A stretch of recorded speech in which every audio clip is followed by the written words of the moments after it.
Run to Old Navy this Saturday for $1 flip-flops. It's the once-a-year event you and your feet have been waiting for. Get Old Navy's famous flip-flops for just $1 this Saturday only. Valid 6/25. Check stores for restrictions and opening details. The Columbia Broadcasting System and its affiliate stations coast to coast present Baseball, Beer, and Barbecue. No-hitter for Arrieta. Discussing baseball, good drinks, and food. Or clear for a minute so I can write down the damn time. It just got weird. With Ted Hicks. Everybody wants to be Bartolo. Todd Vandenberg. The handsomest man on the entire goddamn tour. And Lee Vowell. Folks, look around. Anyone who's not singing in the choruses is a racist. Every Saturday morning at 10 a.m. on the Happy Hour Network.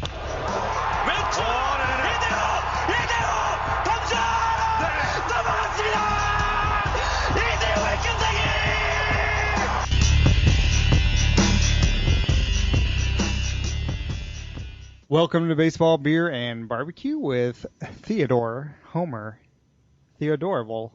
Hicks. I think he took his name from Irish American.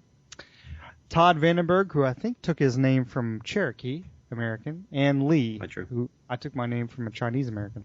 So like us on Facebook, follow us on the Twitter at Baseball Beer BBQ, and read us on our blog site, Baseball Beer BBQ, and get even more info at some website that doesn't exist anymore. So we will be joined in just a few moments by Chris Wassel, host of Fantasy Hockey X. You can follow him on the Twitter at Chris Wassel DVS, or the Bing that you just heard. Find his work on Project Roto, thehockeywriters.com, and about 1,000 other sites.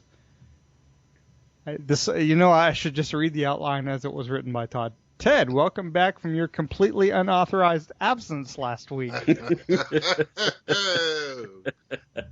Wow. I know. I didn't even know you were absent. But Ted, tell us who else we have to thank this evening. You can also hear us at NGSE Sports, I-95 Sports Network, BAT Sports Pages, RF Sports, XRP Radio, iHeartRadio, iTunes, Arena Sports. Hey, let me ask you real fast, Ted. Yes. Back Sports Page. Can people still find us there? I don't know. What's going on with that? Yes, we're working through a deal right now with Back Sports Pages. Wait, we are. Where we do not pay them, but they still replay the show? Yes. Okay. Yes, Sounds like I'm a working good deal. through an actual deal with them on behalf of us, because I was given full autonomy by Todd and Lee that our show can still be played there and without any type of... that is totally not true. Let me restate that. So when we made the Ted doll, though we have a Todd doll and a Lee doll, we did say the Ted doll was not anatomically correct. I believe we didn't say anything about autonomous. We said anatomically autonomous. All right. Those are SAT words. Either way, we are collectively working through a deal with them. And we haven't finalized it yet, but we will have our own page on Back Sports Page. So it's going to be a little something different, something unique that what we do. Basically, on Back Sports Page, we'll have like a little microsite to our site or our non-site. Any place where you can find us and you want to listen to us, all the above.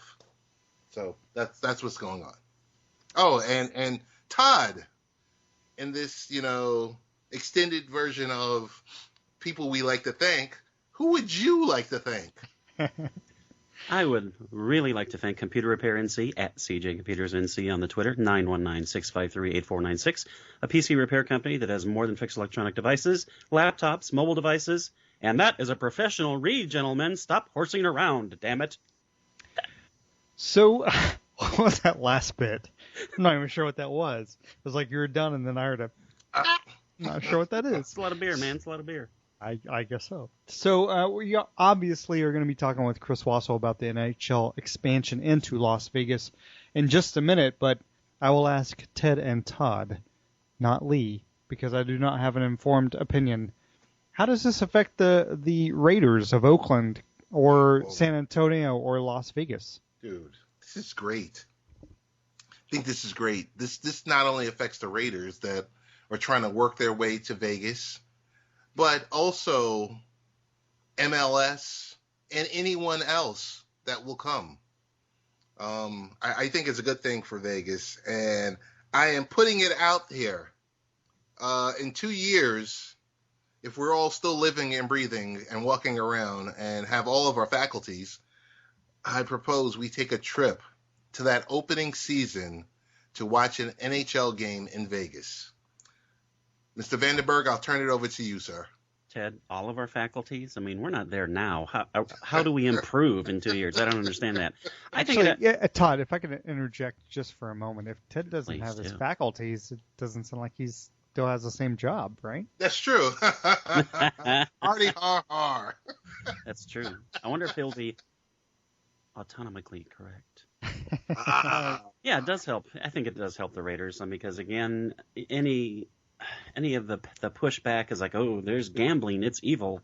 There's already going to be an established league in there. So I think that will help their press because God knows that's all. The NFL cares about two things, right? Money and press. Well, this will help the press, and there certainly will be money in Vegas. So, yeah, I definitely think it helps the Raiders' plan. You're also hearing about David Beckham trying to put together something, for Victoria. Hey, Hot Spice. Yeah, doesn't he own the Miami team? I believe so, but I believe he is a part owner at least. But yeah, there's his name has been mentioned with trying to do something. The fact that they have a new stadium, pristine new stadium that was used for the Canelo Khan fight is just, I mean, that's how you're supposed to do it. They're ready to go. That's why they can say, okay, not next season, but the following season, boom, there's going to be a team right there. Yeah. None of this stuff that is going on in Seattle. Okay, I think this is a good time to talk to Chris Wassel and stop the Seattle. Ted is still laughing. That's a cruel laugh, sir, that you have. So let's bring Chris Wassel on. So we are now talking with the great Chris Wassel, who can be found on many, many sites, including Project Roto. If you guys don't know, if you have not read Chris Wassel's stuff, you should stop immediately listening to the show and go find it. Google search Chris Wassel. It'll bring up a lot of stuff. But Chris, you've been on a lot with us, and we always appreciate it. So thanks again for being on. It's always a pleasure, guys. Thank you. Oh, yeah. So why does the NHL feel the need to be the first of the Big Four North American pro sports leagues to be in Las Vegas, and do you think it will work long term? You know what? It's always fun to debate this, but look, aside from the fact that I'll have a nice place to go on road trips, which is great. At least the early indications seem to point to this may not be as bad of an idea as that's being portrayed amongst the press, especially the Canadian press, who just love teams in the Southwest so much. Just ask Arizona sometime how they feel. The underlying numbers are there. It's clear from people that I've talked to out there that they kind of know what to expect.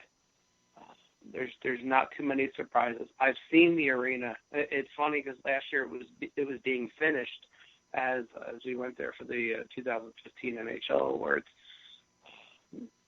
Let's just hope that they don't get into a Stanley Cup final in their first 5 or 10 years of existence. Just because I cannot picture a early or mid-June game in Las Vegas based on my last 2 or 3 years there. 115 degrees is a little much, even if it's a dry heat. But guys, it's going to be okay. It really is. I know it seems like a crazy move for the NHL, but this may be one of the few times where they made a smart move as opposed to the two other choices that were out there. Yeah, and that's actually a really good point because that brings up my following question, which is why Las Vegas instead of Quebec City, or would it be better for the NHL if they were to wait on cities like Seattle to work things out instead of just jumping into the expansion with Las Vegas? Why does the NHL feel the need to expand? I never understood why they were so willing to go with an odd amount of teams. But I think their intention all along was to try to really get either Quebec or Seattle on board here. And unfortunately, Seattle just could not. Seattle is so convoluted right now with the politics structure there that unfortunately they couldn't even come to an agreement on an arena. Never mind coming up with these $500 million. That's right, $500 million for an expansion fee. So that knocked them out. Quebec is a different dynamic. I think the NHL, because they see the revenues flatlining at this point, it was still right around 3.7 to 3.9 billion last year, which is basically virtually no change. They just looked at a Quebec team and some executives still remember 20 years ago when Quebec played a game of chicken and the ownership of the Nordiques at the time blinked and said, nope, we're going to Colorado. And packed up, and that was it. So it's a little bit of hard feelings, and it's a little bit of, well, we're just not quite sure Quebec is ready yet. So we'll play with 31 teams, if you don't mind. Pretty strange. Excuse me, Chris, this is Todd. I was debating whether I should jump in with a question or just continue reading your article about Joel Ward, as Lee told me to do, to not listen to the show. But I thought, I'm on the show, I better participate. So, TV ratings for the NHL finals, they weren't exactly great. Now, is that a problem for the league, or is that just a byproduct of the cities that were involved? Yeah, it's a little bit of both. Look, Peter DeBoer and NHL ratings at Stanley Cup Finals have not been good. Right. Honestly, it was worse 4 years ago. So if you're a betting man, Peter DeBoer coaching an Eastern Conference team in 2020 to the Stanley Cup Final might be a worthwhile bet if it ever pops up in Vegas. All kidding aside, it wasn't very entertaining to a point. It was mostly one-sided for too long of a stretch. You have Game 1 going up against Game 7 of an epic Western Conference Final. Right. And that kills it from the get-go. I don't think people understand just how much that Golden State, Oklahoma City Western Conference Final killed the Stanley Cup Final buzz or anything that was left in it. Because for the few people that did watch Game 1 and saw how one-sided it was, it left a sour taste, and people were like, well, you know what, maybe the NBA Finals will wake up and be interesting, or there's some baseball game on, or et cetera. That's one part. The second is just, look, I don't want to say I'm longing for the days of the NHL and ESPN, because that hurts too.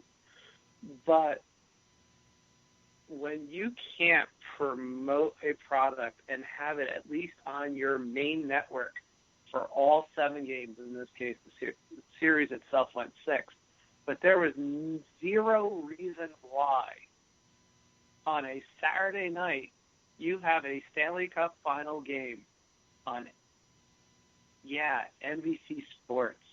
Right. No reason for it.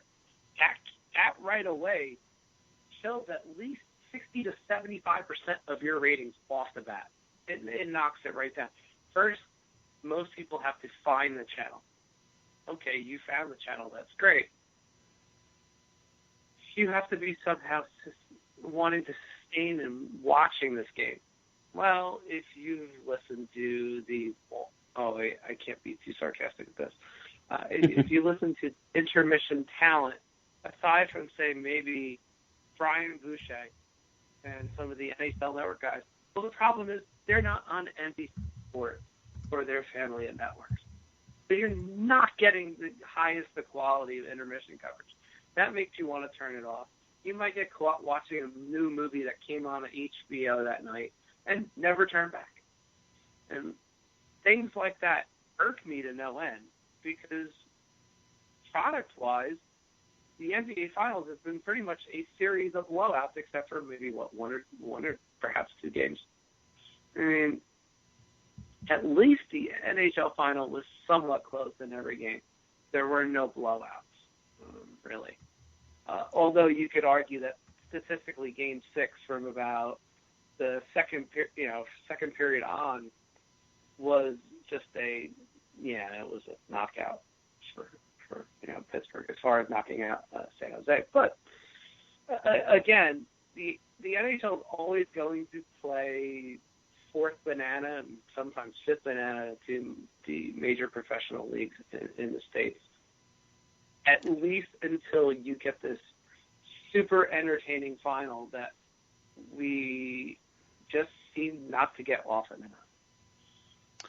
Yeah, and to your point that it was certainly like the most unfortunate timing for them to try to kick off a series when the NBA is closing out a really compelling series. And like you said, if you miss the first part, a lot of people, I mean, they're depending on casual fans for the ratings, of course, and casual fans, they're not going to start watching on Game 2. So that didn't help them at all, as you said. Lots of people, they want to jump on the Stanley Cup winner bandwagon, of course, and talk about how great the team's going to be forever. So not being a bandwagoner, obviously, but just talking about the Penguins, how good can they be over the next 5 years? This is tough. Nobody really knows.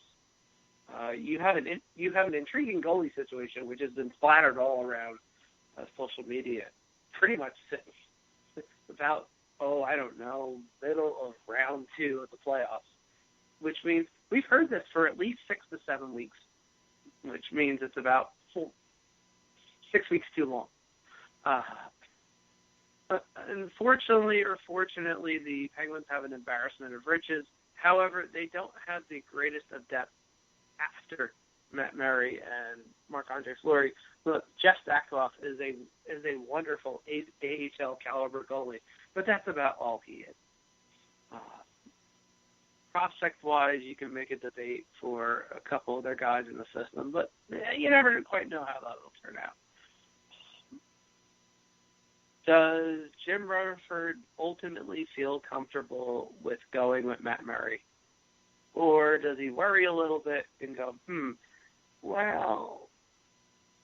Murray had some shaky spots. He was able to right the ship well. The team played excellent in front of him, etc. Is he just a good to very good goaltender who got lucky? Or is he legitimately a guy who can take Pittsburgh to another Stanley Cup or beyond? And I don't think anybody in Pittsburgh truly knows that answer with 100% of their heart. They wish it. But the problem is they know the reality of the sport, and they know that there's a distinct possibility that they may not be able to keep Marc-Andre Fleury much past this season. They're going to try and hold on to him for another year. I think that's almost certain at this point based on people that I've talked to, that they are at least going to try to share with them and see what happens. I don't know how it's going to turn out. There's the Stanley Cup hangover, which everybody talks about. It hits almost every team at some point. Sometimes it hits them at the most inopportune time. But if you notice that the Penguins have a few injuries already, some significant and some not, that have to be at least monitored going into training camp. And then there's the World Cup of Hockey, which is going to throw a wrench into everything. So at least for this year, the Penguins aren't repeating. I'm saying that right now. So that way, of course, if I'm wrong, everybody can listen to this podcast and go, hey. But I don't see them repeating this year. Now, down the road, I suppose they could win another Stanley Cup. But they are going to need Matt Murray to play even better than he did this year. And they're going to need a similar team effort that they had. The biggest thing that Mike Sullivan did was he got all four lines and he got his defensive core to believe in the system that he was putting in. And they did this with an average power play. I didn't see that coming. I figured Pittsburgh, for them to have the playoff success that they did, they would have to have at least a slightly above average to above average power play. And that never really materialized except in parts of a couple rounds here and there. And I didn't think that Sidney Crosby could be held down the way he was scoring-wise at a couple series, and they wouldn't have a problem with winning the Stanley Cup. That happened too.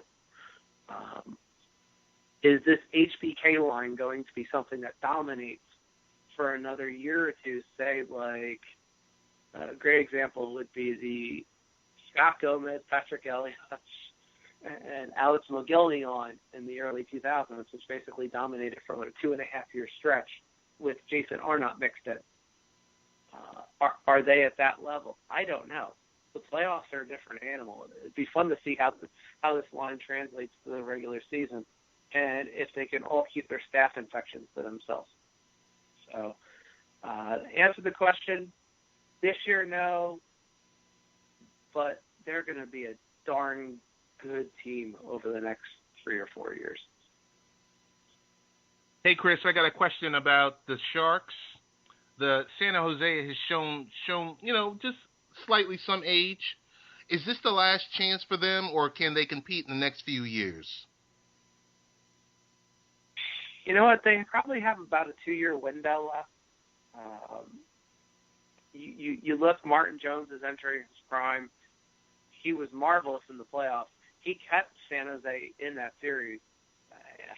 I kept looking at scoring chances and kept looking at some of the possession numbers. It was frightening. You'd see, San Jose gave up 44 shots on goal. They gave up 15 high danger chances. They gave up a slew. At one point, it looked like the ice was completely tilted into the Three Rivers, and yet, for the most part, the one wild card that San Jose had going into the season, other than leadership, was Martin Jones, and Martin Jones did just fine. San Jose did have some home problems at the end of the year. It's ironic that their season started off with a god-awful home spell and it ended kind of playing poorly at home, too. Part of that was Pittsburgh, and part of that was injuries as well. But as long as Joe Thornton can defy normal, conventional constructs on age, and guys like Pavelski and Couture and especially a guy like Jonas Donskoy, who I think is pretty much a top 6 mainstay for the next 8 to 10 years in San Jose. There's no reason why not. Yeah, do they have to make some minor adjustments? There's no question. Their third defense pairing cannot be Roman Polak. You cannot have Roman Polak on that team next year. And you can't have Dina Zubris on the fourth line. They will have to look around a little bit. I wouldn't be surprised if San Jose tries to take a stab at a guy like Matt Martin. I think he's really somebody that they should at least look at if the price is right. But they have about a 2-year window, to be honest.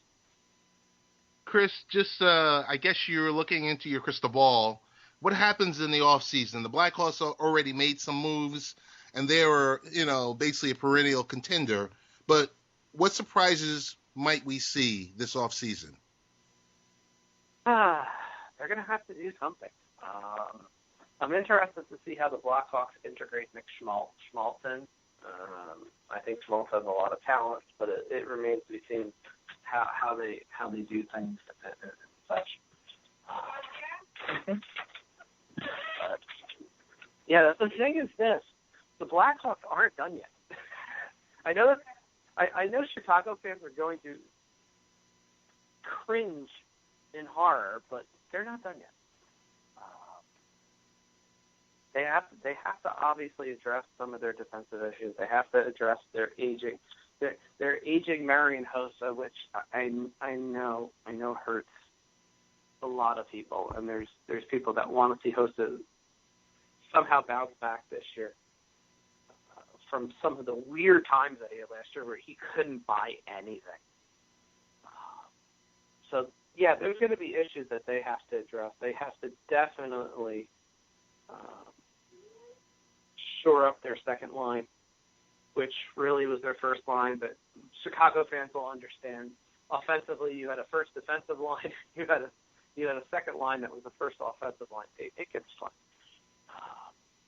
Corey Crawford's going to be Corey Crawford. I put Crawford in the class of elite goaltenders in the NHL. Ranger fans will disagree. Sorry, Ranger fans. It's just how it is. But at the same time, he's going to have some support around him. And the most important thing for Chicago is, as long as they can massage around this cap, which they're going to have to make some more tough moves, I'm sure they'll re-sign Andrew Shaw, which means they'll have to make at least one other trade, who I don't know. But yes, guys, if you're a Chicago fan, my best suggestion is get back to me in about 4 weeks, and I'll tell you if they're okay or not, because we really don't know. Yeah, that's true. Actually, we have one last question for you, and which is, why does the NBA feel the need to rig their final? No, I'm just kidding. You feel free to answer that question. Well, the NHL finals are anybody who hasn't watched hockey. I mean, the NHL is played at such a high elite level in close games, and the NBA finals is a blowout every game, but yet we seem to somehow come to Game 7.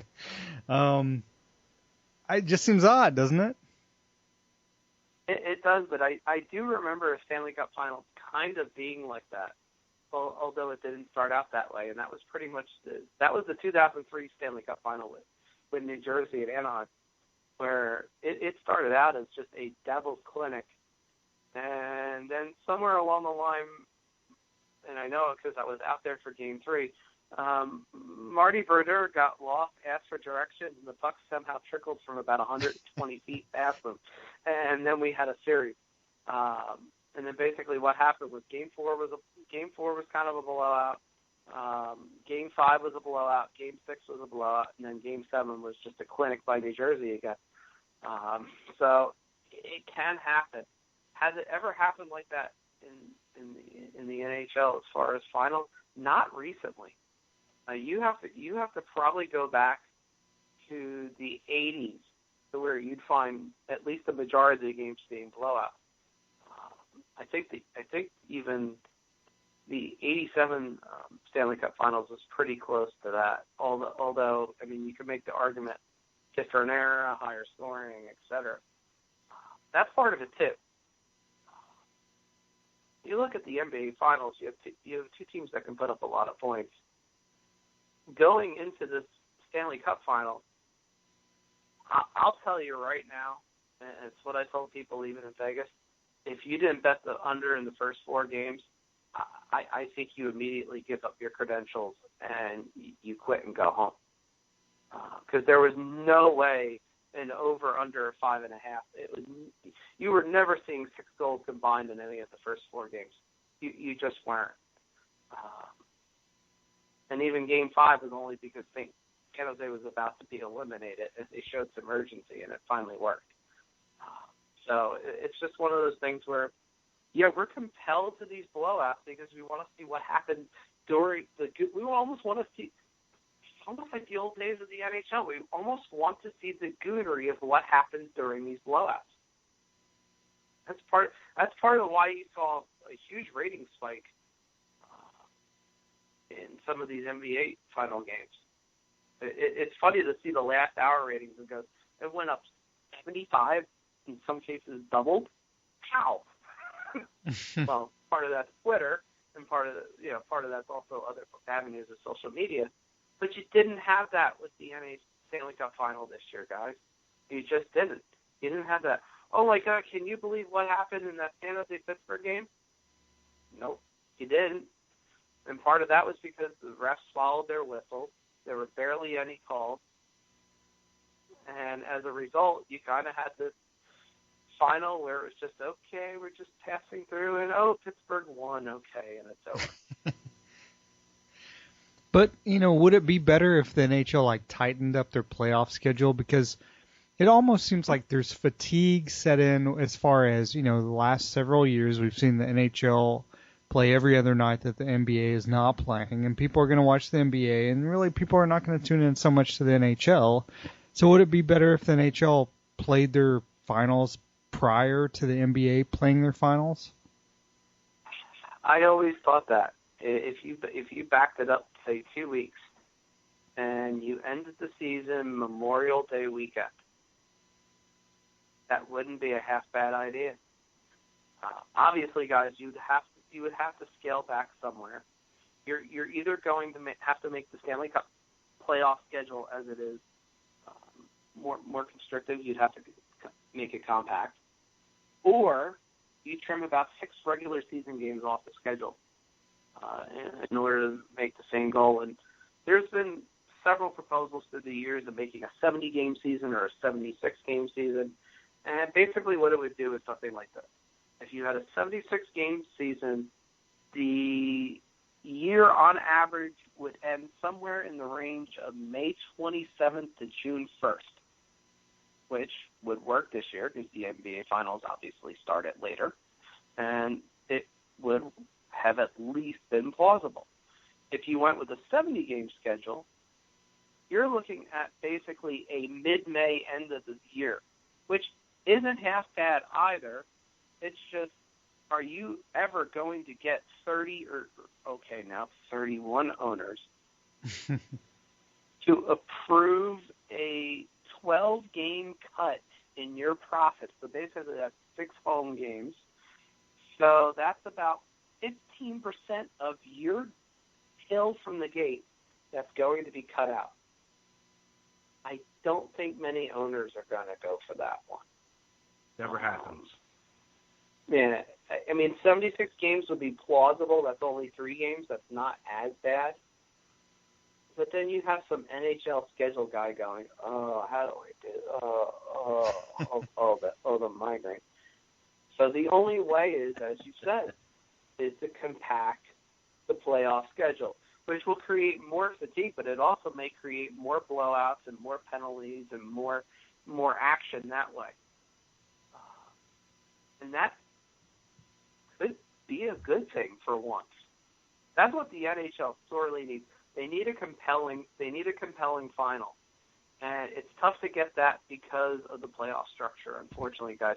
You get 2 rounds that are lights out awesome, like the old days. Anybody remembers the old 1980s Patrick Division playoffs where the teams just killed each other? And then usually the final was pretty good because you didn't have as many teams. Now you have 30, 31 teams. And it just seems like you get a final that just doesn't have that. It doesn't have that oomph. It's unfortunate. This year it really was a case where it's just the 2 teams that survived the best. Yeah, Pittsburgh was a very good team. There's no question about it.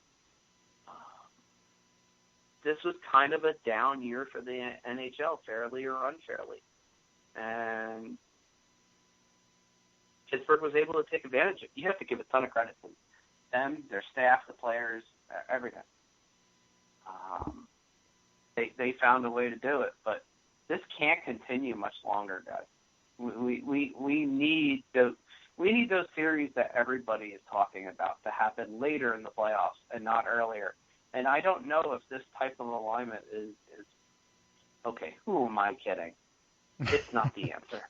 It just is. It just doesn't work, unfortunately, and it shows. Yeah, unfortunately, that's true. And I'm a big hockey fan. I'd like to see it turn around as well. But Chris, you're great as always. Will you let people know where you can be found on the interwebs? Okay, honestly, folks, this is a true story. I'm actually in the process of moving, so over the next couple of weeks, yeah, I'll be on Twitter. Honest, you can ask me tons of questions on there, and I'm sure I'll anger lots of people, as I have apparently this evening by saying Henrik Lundqvist wasn't an elite goaltender last year. Now, all it takes is to say those words, and you have people jumping down your throat. But all kidding aside, I'll have some stuff on Dauber Hockey in the next few weeks. I'm working on a few things for McKean's and the Sports Forecaster and a few other the daily fantasy sites. Just look around, poke around. I'll probably have something on Sportsology about the NHL draft as far as the New Jersey Devils this weekend and how they've fared. The articles will just pop up magically. There'll be links. You'll read them. We'll all laugh and go, that crazy guy is at it again. and I promise that the injury ninja will go on vacation properly at some point and not just start taking out random hockey players. It's been weird this week. You know, staph infections, Achilles tears. Daniel Sprong has a grade 1 full rotator cuff tear that he's going to be out 8 months for now. Don't worry. That's not going to happen. He'll just be off ice incidents for the rest of the summer. We're good. All right. Thanks, Chris. We're still recording, but we're really stopped. So I really appreciate you being on. You're always great. And of course, we'll talk to you soon. I hope you have a great weekend. Thanks so much, Chris. That was awesome, as always. And we're back live. And of course, we'd like to thank Chris Wassel again for being on. And he's always great. And where is the outline? So let's get straight into the NBA Finals. And before we get into the oddness that is the NBA Finals, which has suddenly reached a Game 7 for no apparent reason. Yes. Yeah. Let me ask you guys, Megatron and Todd, how great was it to see Craig Sager at the Finals? And not like you could miss him in that jacket, but that's kind of his thing, right? That's a good thing. He's got style, unusual style, but you know, this guy obviously has been through some health issues, and yet he still loves the game enough to want to, he's not doing it for the money. He just wants to be a part. And a guy who, like Greg Popovich, who gives kind of hell to everybody, he still kind of gives Sager a break because he understands the situation, and that's good for both of them. So what do you guys think about Craig Sager being back at the Finals? I'll just say best jacket ever. That jacket was amazing. It suited the occasion, and kudos to ABC/ESPN/Disney/ well, I guess there's no slash after Disney because that's it. But kudos for them to bring on a guy from an opposing network who's never had it. How has he never covered the Finals? Never. Amazing, and it is so cool that they brought him on. The Knicks never make the Finals. Kudos to you, sir. You have an excellent jacket as well. I'm not wearing anything currently. Oh. Uh-oh. I should cut that part out. Next time we got to get the video chat going. You should have told us, Lee. Well, you know. Let me bring that up, so to speak. You know, I think it was, I mean, Todd, you took the words right out of my mouth. The fact that these networks that are competitors can put all of that to the side and say, okay, this is a good cause. Now understand, there's the business behind this. The business behind this is July 13th, who's receiving the Jimmy V Award? None other than, drum roll please, Craig Sager. Very nice, sir. Good point. Yeah, that's a great point. Yeah. You know, you guys you think you keep me around for my looks? Yes. Keep you around because you're a New Yorker. Because I have those type of values. You were on Fox and Friends, so maybe you don't. Oh, listen, I think it was a great idea, great way to plug him in. Sager is Sager. I mean, he's second to none. There's not a person who doesn't love the NBA who doesn't know who Craig Sager is. Right. So I think it was a great move for ESPN, for TNT, for all the above to get him in there. And I like the fact that the love they showed him last night in the arena Oh my God, yeah. The love they showed him, the ovation. I was like, you know what? That's special right there. Because if that was his last game that he was going to be a sideline reporter, he could say, mission accomplished. I did everything that I wanted to do. And it was just a that feel good moment for the league itself. So I don't know how they worked that out, but thumbs up for everyone. And like I said, it was great to see Sager just back in the mix. That's how we want to see him. Oh yeah, just doing his job. Doing his job, and like you mentioned already, we know he has health issues, and this is something that he needs himself to keep him going. Mm-hmm. So, big thumbs up on that one. Yeah. If I just want to throw this out to everyone listening. So Ted obviously had some buzzwords there. Mission accomplished. Interesting phrase from your guy, George W. George W. I had to throw him in there. So it is election season. So I was thinking it's a good thing the game wasn't played in Philadelphia because they probably boo, Craig Sager. Yeah. And then you mentioned love. The love they showed him. One love that's not showing up is Kevin. Ooh. And what's going on with Kevin Love? Why does he suddenly suck? Did he really just stand out on a bad team and there was nobody else to take away his rebounds or his points, and now suddenly, obviously we know he can't play defense, but I mean the guy, what did he have last night? I mean it's such an awful finals, and it was why he only played I think 12 minutes last night. It's 12. A wise move for him not to play and let LeBron and Kyrie and everybody else do their thing and let LeBron just be LeBron, because as much hate as there is for LeBron James out there, the guy's one of the greatest players ever. I mean, that's inarguable. And you have Kevin Love who's out there he's hurting his team, honestly, by being out on the floor. So what's up with Kevin Love, Ted? What's up with Kevin Love? It's square. What did it say? Square peg, round hole? I mean, yeah. But let me interject. Would he be a square peg in a round hole on any other good team? It's just that he was really on a bad team in Minnesota when he played for Minneapolis Lakers. No, in Minnesota, because he was just like there was nobody else there that really could take. Somebody had to score and rebound. No, might as well be him. I think it's the Chris Bosh approach. Remember, Bosh was a beast. I mean, before the sickness, before the blood clots. Bosh on the Raptors was a dynamo. He was 26 and 12 or 26 and 14.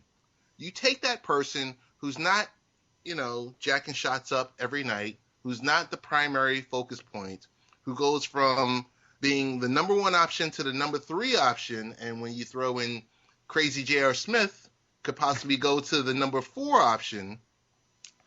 I mean, it's a mess. It's not working.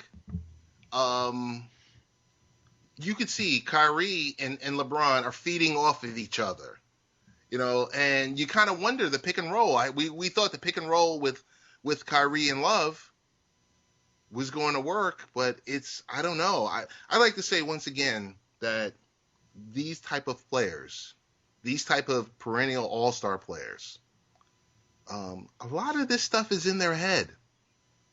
And can he go out there and perform? I mean, I'd love to see him throw up 26 and 12 Sunday night to shut everybody up. I just don't see it happening. That and the maturation of Tristan Thompson, because you got to think about it. That number 4 position, that point power forward position, that's $200 million. 85 for Thompson, 115 or so for Kevin Love for the same position. Yeah, that's a good point. Yeah, I agree. And to a big extent, like you said, Lee, I think it's because, someone's got to get the points and the rebounds on a bad team. And I like you bringing up Bosh in Toronto, because Bosh was an absolute monster in Toronto, and he went to Miami. And, of course, his role lessened. But there's a big difference. Bosh wasn't a no-show in Miami. Bosh was still part of a big 3. Love is, an ESPN show, and I won't drop the name of it, but they had a discussion as to whether Kevin Love is the male nipple or the appendix of the Cavaliers. In other words, is he totally useless, or did he once have a function which is now completely depleted? The Cavaliers would be 100 times better off if they had Christy Love instead of Kevin, because at least she had game. He's got nothing. He is an absolute waste on that team. Now, when he goes to another team, he can't be a worse fit. It would be impossible for him to be a worse fit on a team than he is on this team. And he needs to revive his career. Because, man, does anybody think he's got anything? He hadn't shown anything.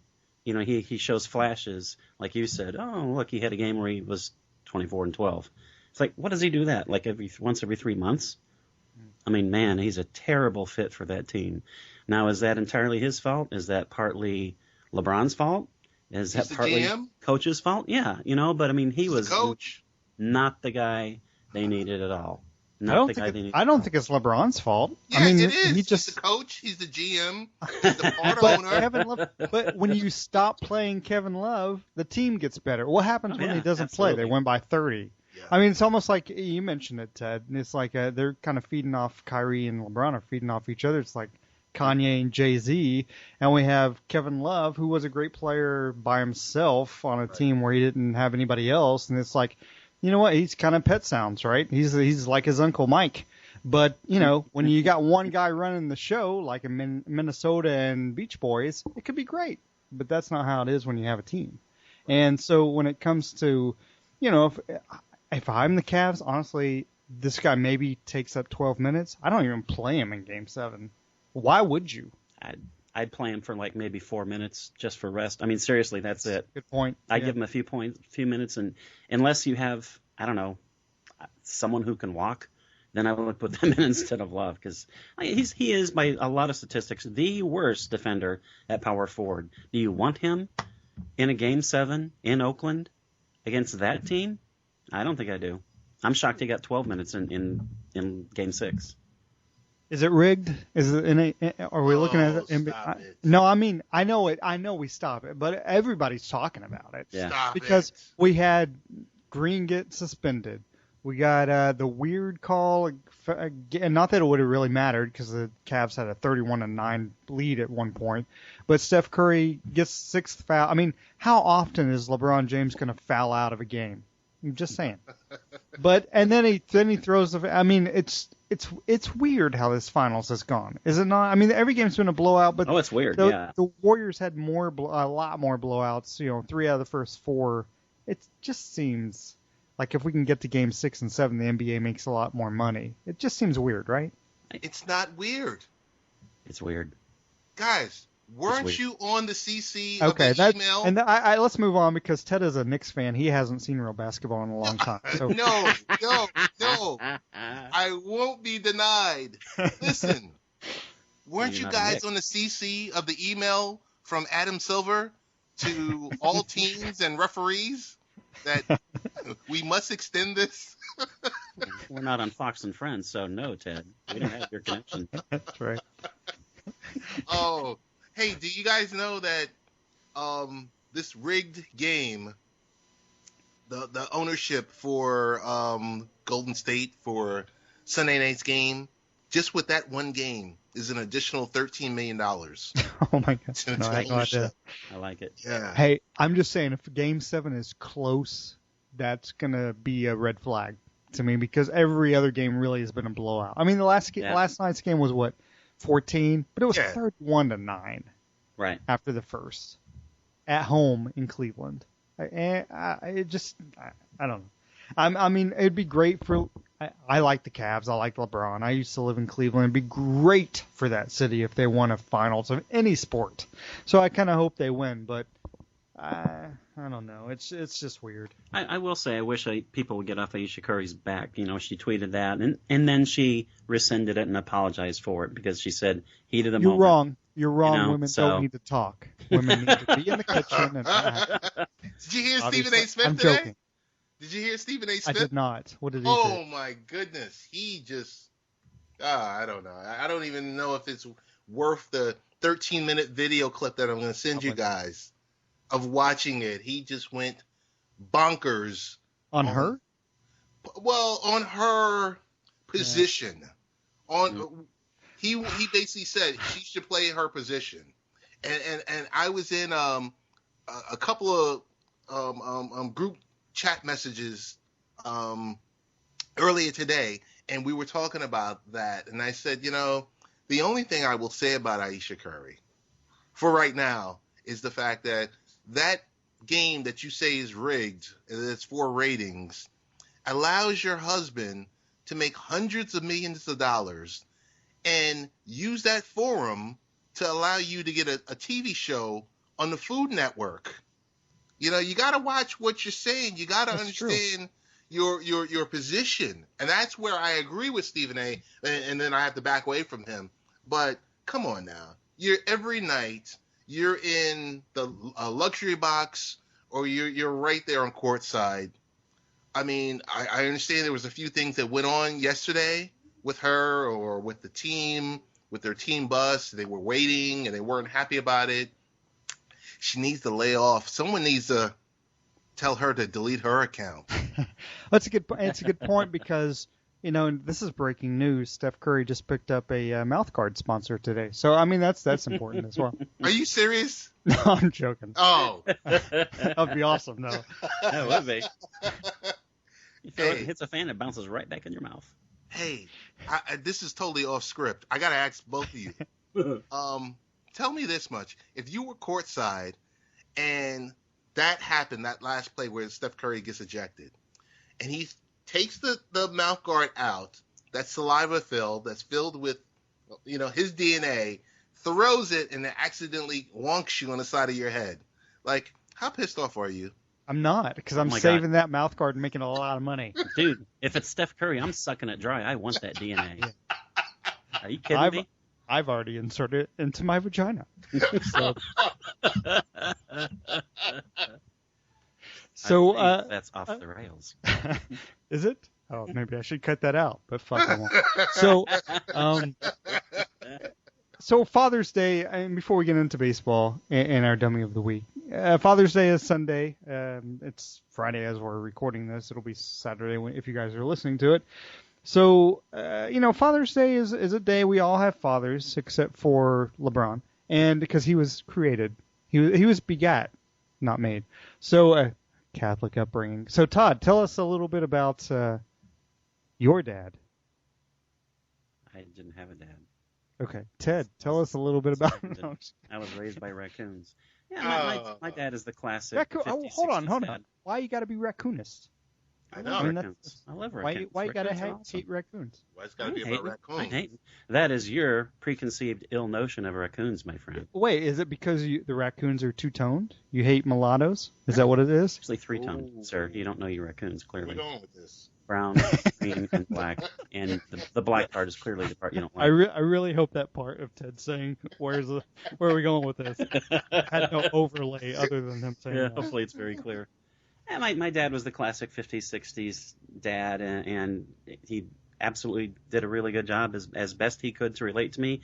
And I'm a weird person, so I was probably kind of a weird kid. Actually, I know I was a weird kid.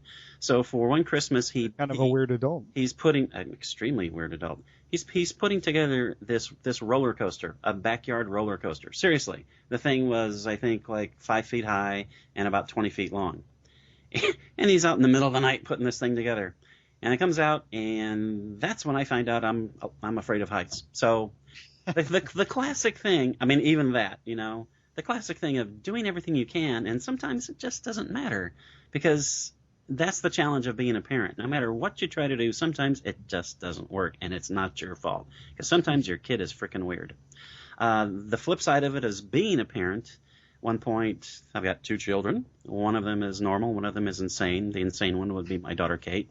She's 3 years old. We're at the mall, and she's taking off and running and thinking, hey, this is wonderful. Bah, I'm free, because she's 3. And she keeps on doing it, and my wife keeps on saying, no, come back. And I said, no, just let her go. And duck back here. So I let her go. We're both ducked back, like in a doorway. We can see her, but she can't see us because we can see through the glass. She gets about 20 feet away, and she stops, and she's waiting for us to chase us. We're not there. She bursts into tears. Last time she ran away.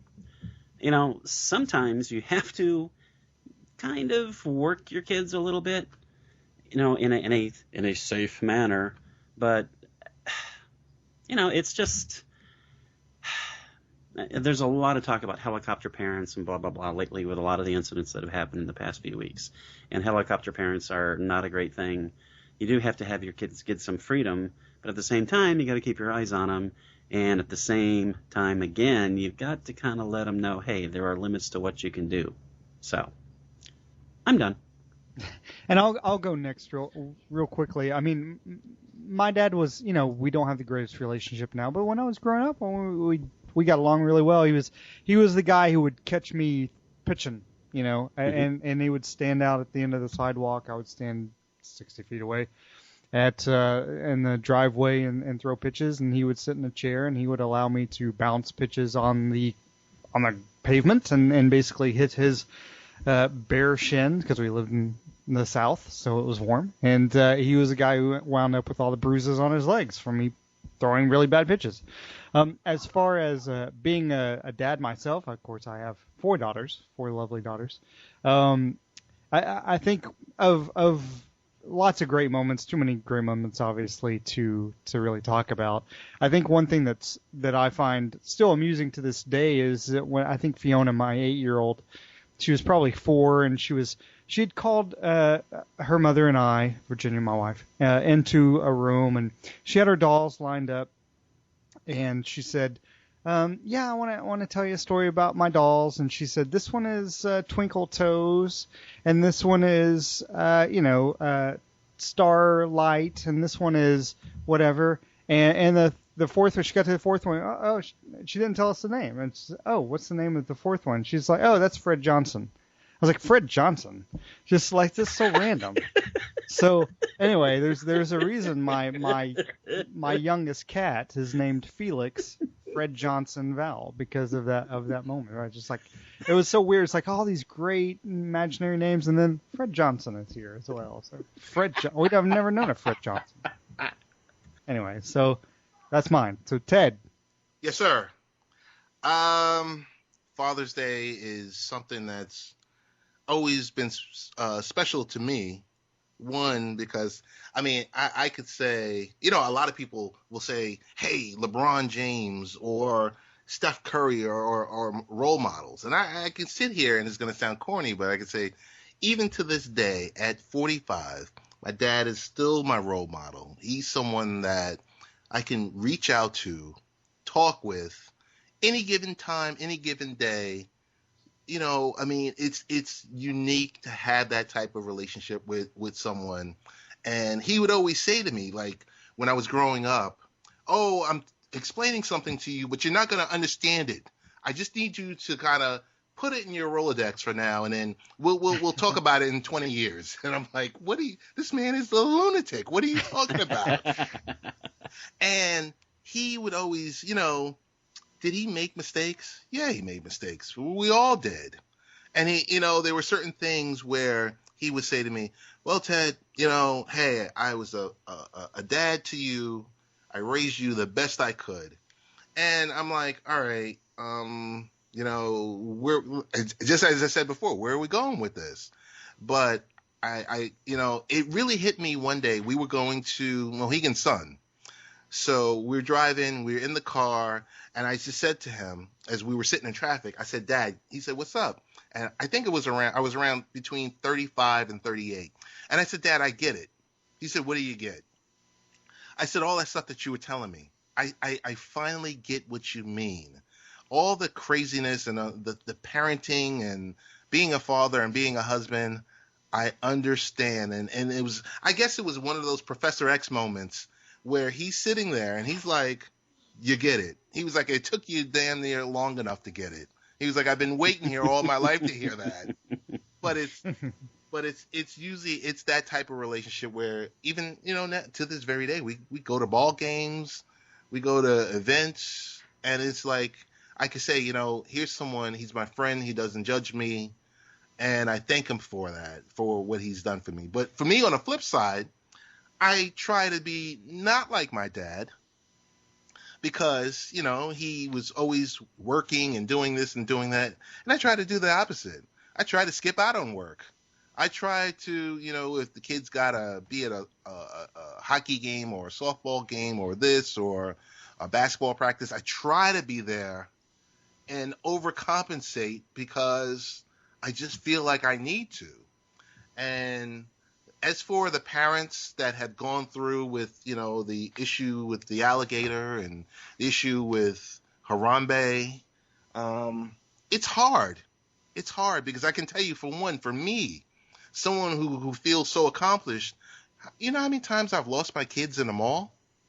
Right. Whether it's my son or whether it's my daughter. There was one time we were in Foot Locker. I'll tell the story really quick.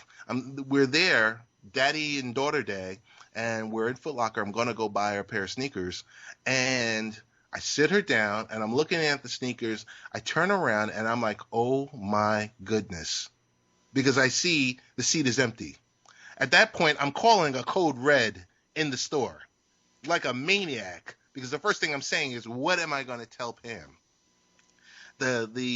My daughter walked into the stock room. So as all the chaos that I was causing, one of the customer reps was like, "Are you looking for her?" And I was like, I almost fell out.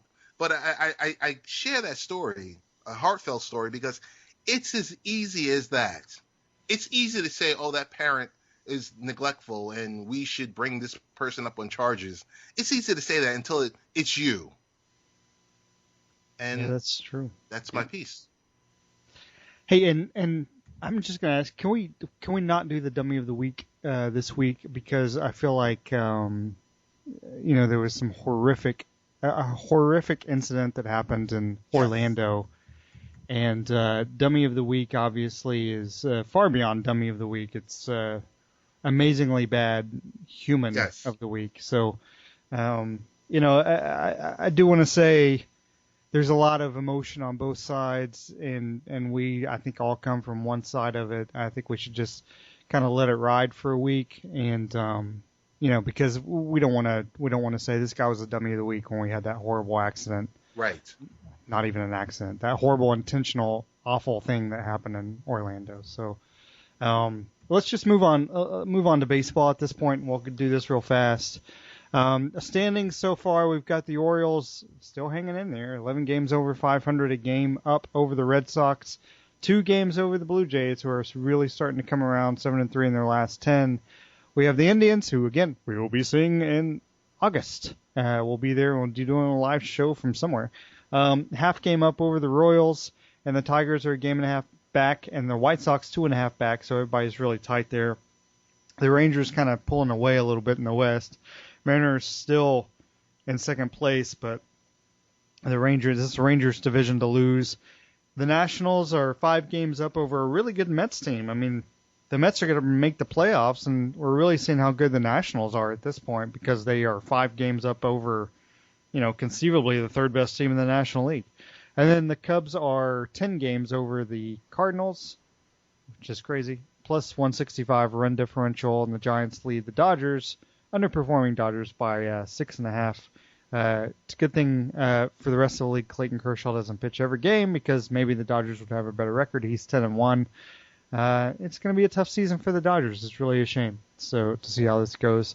And then as far as the leaders, we still see Daniel Murphy. It's weird, because I don't feel like Neil Walker and Daniel Murphy, that trade. I know. I mean, Murphy's having a good season, but I don't feel like Walker's really that bad. Walker isn't. So it's almost a wash, right? It is. Yeah. It is. And now things kind of shift, because Dilson Herrera is going to have to come up a little sooner. We know about David Wright and his, about to have the hernia. Is he gone for the year? He's gone. He's gone. I think he's gone. Like gone forever? I think or he's just gone. for the year? Really? I think he's totally gone. But along with that, the fact that Neil Walker is going to potentially move over to third base. Wow. Has he played third base? It seems like he's been a second baseman forever. He's played second. He's played first. He's played a little bit of left field. Anybody can play first. I played first, so That's true. Anybody. Yeah, that is interesting. Yeah, it's a shame. I mean, Wright would be, if he had stayed healthy his entire career, we're looking at probably really good numbers, but he's been injured so many times at this point. And looking at I'm not sure if Ted's still with us. Ted's still with us? Yes, I'm here. Okay. It was like you got quiet all of a sudden. Looking at American League batting average, Xander Bogaerts is over Jose Altuve and David Ortiz, so in there. Home runs, same. Trumbo and Frazier, that really hasn't changed. Arenado and Duvall in the National League. Chris Carter with the Milwaukee Brewers, 18, having a good season. Edwin Encarnacio has actually 137 RBI. It's really strange. Don't look that up. I made that up. Sorry, Arenado leads the National League. Chris Sale, 11 wins. Jake Arrieta, who won again today, had 11 wins. Kershaw and Cueto and Strasburg. Or how were we calling it last week, Todd? Was it Stefan Strasburg? Stefan Struss. I don't even know how we got on that last week. Yeah. Because you're insane. And then ERA, Denny Salazar, who maybe we'll see in Cleveland. 2.19 leads the American League. Clayton Kershaw, 1.58. But, man, I mean, the top five, Kershaw, 1.58, Arrieta, 1.74, Lester, 1.89, Syndergaard, 1.91, Madison Bumgarner, 1.91. It's crazy how many people are under 2 at this point in the season. And then Familia leads the NL on saves with 22. Ramos, Miami is actually 120 games. He saved them all, it appears. And then, I'm joking, Miami is actually doing pretty decently for what we expected. And then Zach Britton, 20 for the Orioles. And then wins above replacement. Josh Donaldson, who Mike Trout always seemed to be around the top. Trout's actually 5th. But Donaldson, 3.7. Altuve, 3.6. In the National League, we have Arenado, 3.5. Starling Marte of the Pittsburgh Pirates, 3.2. So it's interesting. And then Cubs are actually the 3rd through 25th players on that list, so it's interesting. Couple things. Neil Walker has played 15 games at third in his career, so he is definitely ready. I got a quick question for you guys.